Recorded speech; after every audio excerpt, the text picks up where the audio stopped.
Hi guys. Sometimes you do a video and nobody watches it and nobody comments, and that's life. Sometimes you do a video and you think, that's it, done, I can forget about it now, and it catches people's imagination and they keep making comments, and they're all ones that you have to go back and do a bit more work. So this motor came out of a hairdryer. We're in the UK, it runs off 240 volts or 220 volts depending on how you read it. AC current, and the two wires, they go through quite a few switches, but basically they go directly to the motor and the motor spins. The switches vary the speed, and they also can change the heat element and that sort of thing. But as far as we're concerned, it's AC straight into the motor and the motor works. And to demonstrate that, I've connected it back up again to an ordinary UK plug. Don't do this at home because you don't want to be touching that when it potentially might be live. Before I go any further, I'll just go down through some of the comments. Hermit Old Guy wants to know the resistance of the motor. Antoine Blanchard suggests I should take off the filter capacitors.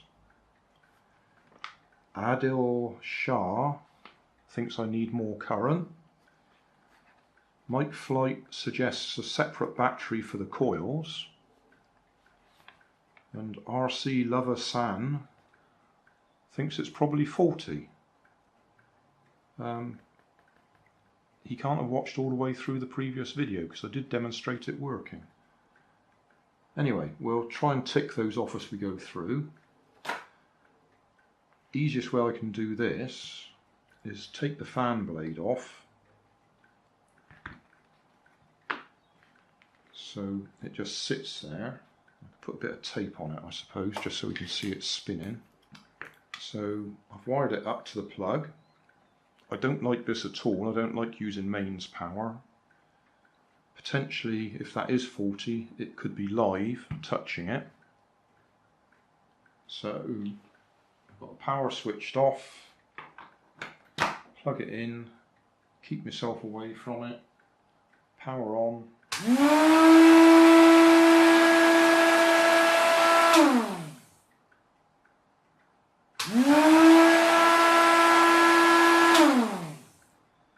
So it works as an AC motor. So we'll cross off the probably faulty, although I suppose AC could go through a fault that DC won't go through. But yeah, okay, that one. Adil Shah more current. Previous video I was using a car battery. That would have given us plenty of current, hundreds of amps. So I don't think that's the problem.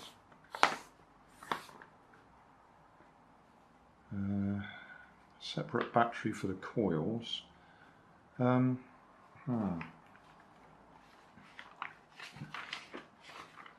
another bit of blank paper. Right. Current comes in, goes through one of those coils,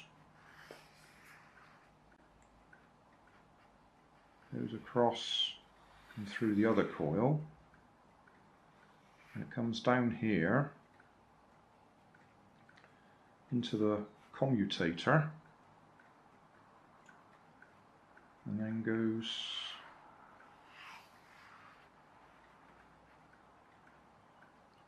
round the armature coil and then back out. So if that was positive, that would be negative. So those two coils there are these two coils here. Then that bit in the middle I'm demonstrating is the armature in there, and then the commutator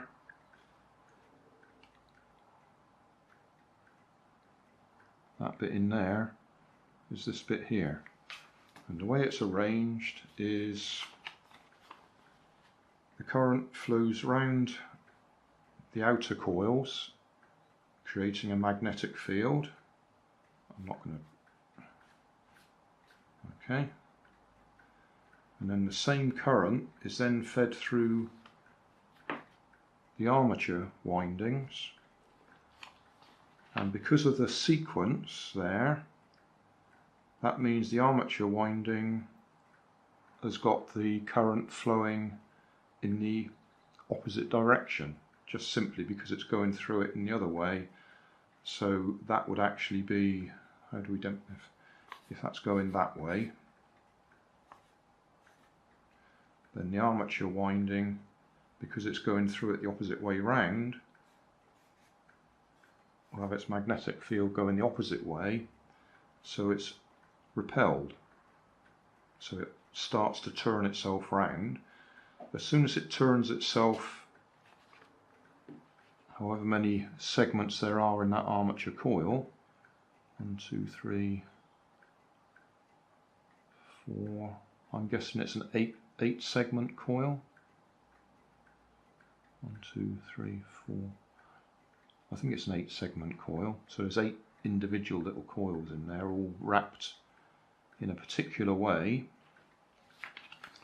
so that as soon as that one turns, the next coil is brought round and the current flows the same way through it.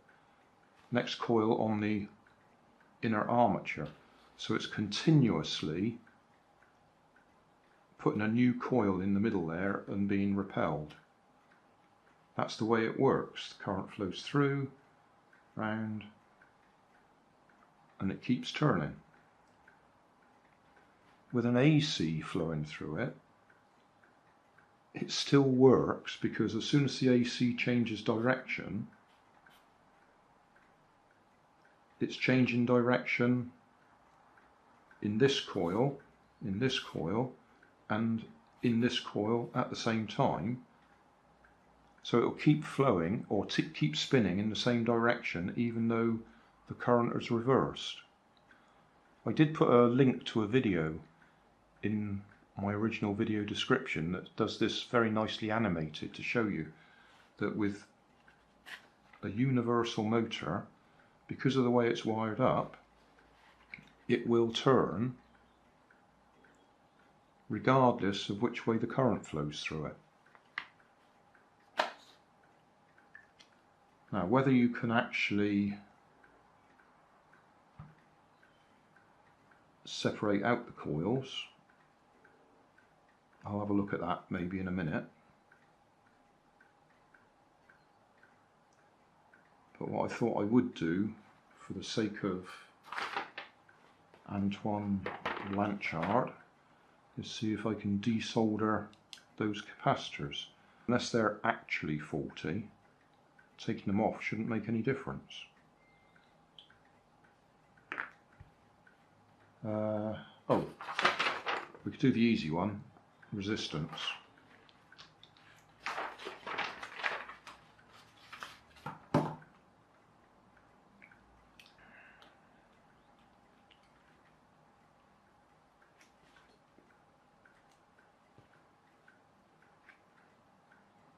I seem to have lost my probes with crocodile clips on the end, so we've got to use these ones.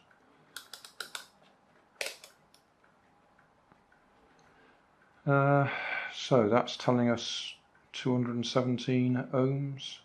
One thing I did notice, because I measured this before, is it does vary.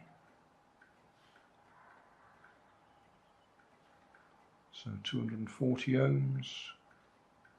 I assume, always bad to assume, but I assume that's the brushes and the commutator, and at some point you're actually measuring different coils, or maybe 2 coils at once, possibly, I don't know.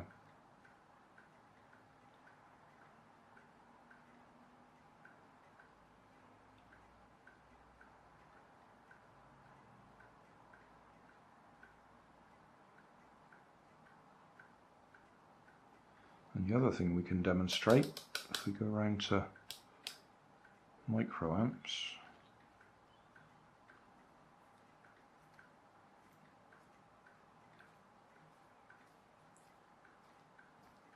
so I can generate some current by spinning it.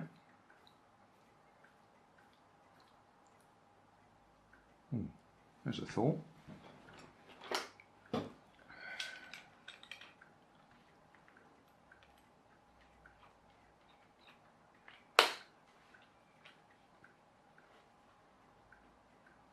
Doc Inc. was asking whether I'd thought of making a generator out of it.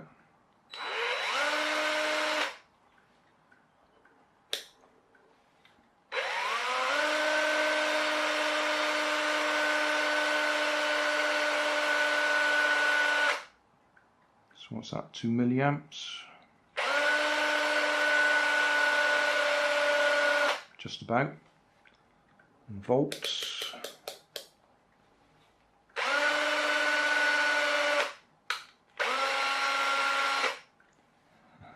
So about half a volt.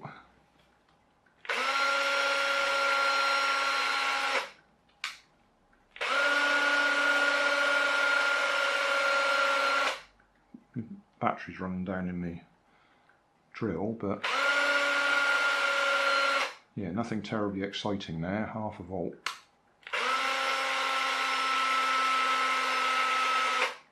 I have to put that one on charge. So that was for Doc Inc. and he wasn't even on the list, I'd forgotten him.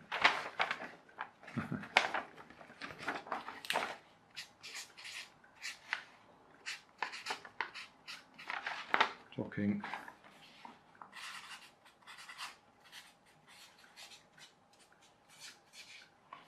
Doc Inc. generator.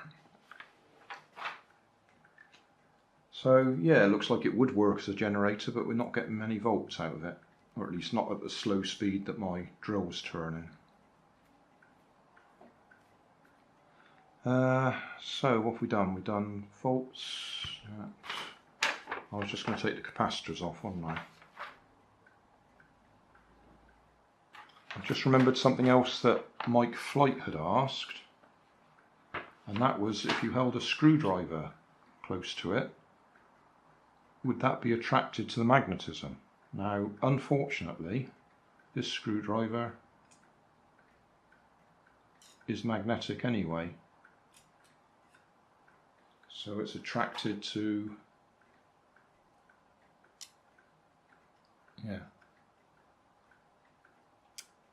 attracted to steel. But it did occur to me, if I put a couple of neodymium magnets on there, if we get a current flow, it'll repel them.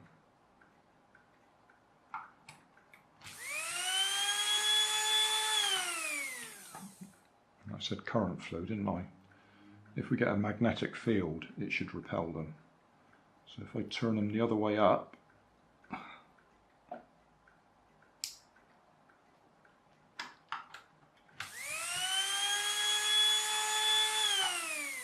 so we're getting no magnetic field generated on the outside of the motor. Otherwise it would spring the neodymium magnets off. And if I've got them the wrong way up, I don't move there, turn them over, and they still don't move. So we're not getting a magnetic field out from the motor. The shape of the whatever this steel cage is designed to direct the magnetic field in. so that was another one for my flight.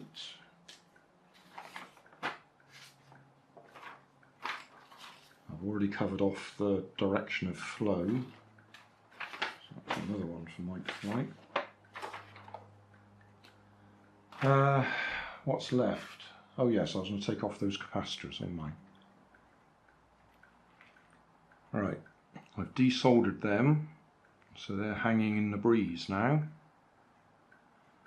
And to do anything else, we're going to have to go out in the shed and connect up to the car battery again. And the only other thing I can think of doing is cutting these little straps and finding out what these black things are. They look to me like chokes, coils, suppressors.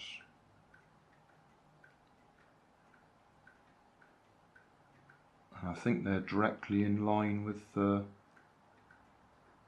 final bit going into the brushes.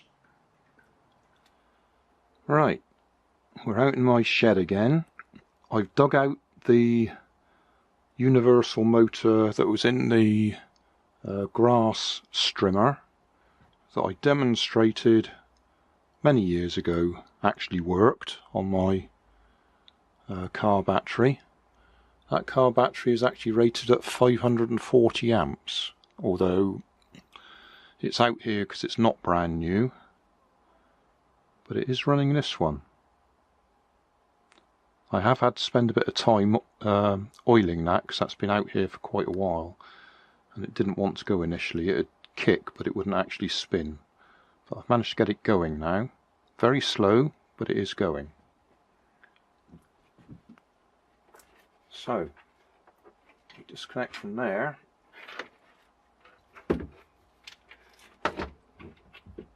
Connect onto this one.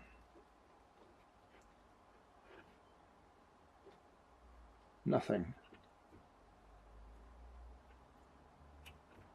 That looks like it's moving a bit there, but that's that sticky tape just actually turning.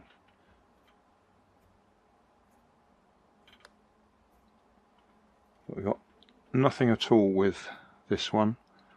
It could be that that battery is low power,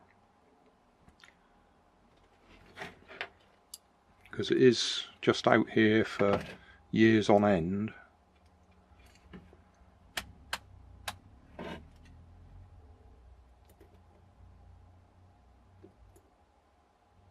Well, even under load it's measuring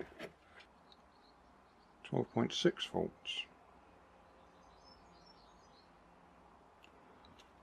So yeah, even under full load, that's not dragging it down.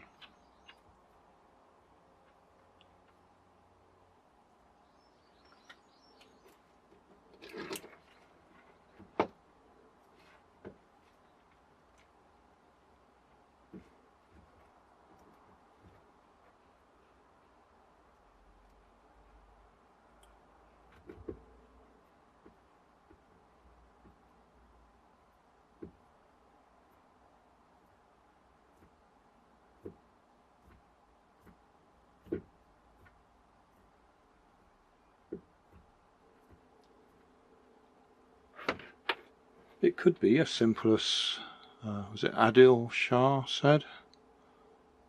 More current. But whatever it is, that one doesn't want to run, and that one only just wants to run.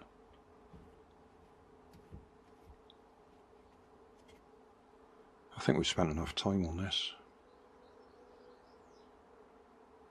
I have got about another 6 or 8 car batteries in the garage, but they're not charged, so I can't double up at the moment.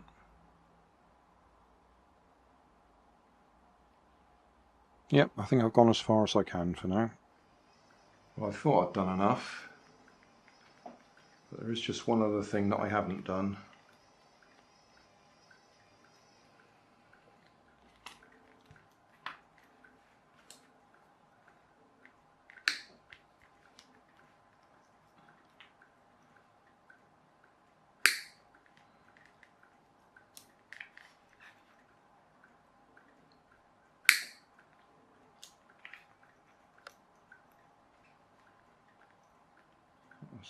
of that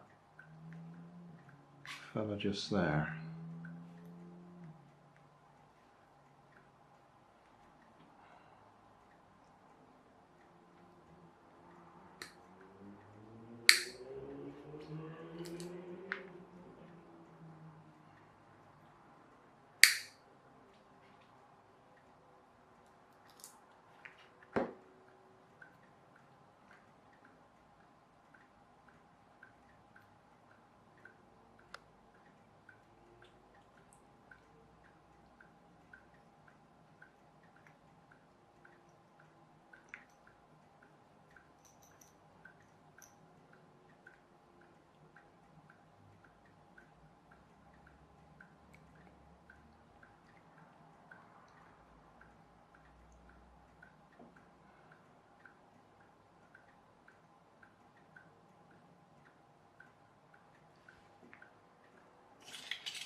So yeah, that's some sort of choke or suppressor, coil of wire round a graphite core.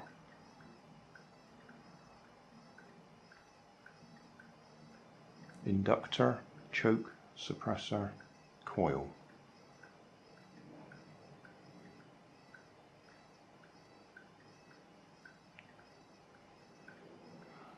So current goes in, round the coil, out through that choke, into the brush, into the commutator, into the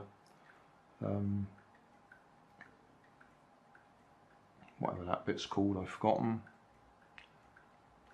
Comes out the other side, out of the other brush, through the coil, and out on that bit of wire. So a closed loop in effect. That one.